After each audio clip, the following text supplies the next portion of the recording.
everyone, I'm Miss SHEK, and today I'm going to share with you this book called The Witches by the very famous Roald Dahl. Now, in this book, there's a boy who tells a story, and we never know the name of this boy's name. So, unfortunately, his parents die in a very tragic car accident, and so he moves over to Norway to be with his grandmother. And his grandmother gives him 2 pet mice to look after in order to comfort him. And so he takes very good care of these mice. His grandmother also enjoys telling him stories, particularly stories about witches. And she tells him how to tell if somebody is a witch. For example, witches look like ordinary people, like you and me, but perhaps they wear gloves. Now, why do they wear gloves? Because they actually have claws instead of fingers.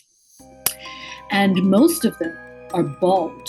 That means they have no hair, and so they wear wigs.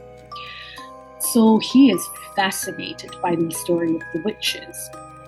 And there comes a time when they actually move back to England, and they stay in a hotel by the sea because the grandmother is sick and she has to recuperate. That means she has to get better. So usually he's alone in the room by himself playing with his mice. But one day he goes down into this grand hall and he notices that there is a special conference there. And he notices all these old ladies coming in all dressed up. And he's stuck in there with his mice, and he's trying to keep as quiet as possible. He finds out that this conference is actually the conference of the witches, and the Grand High Witch, that means the witches of all witches, is there. And so he hears a lot of things and sees a lot of things. So this story is all about that and how he tries to get out of there. It is an amazing book and really interesting. If you find that, this one, you're not interested in too many words, there are some pictures here. If you feel, I want to read the book, but I think it might be too hard, then perhaps you could try this one, which is a graphic novel of the one I just showed you. And in here, it's got some amazing pictures. And I guess it's slightly easier to read.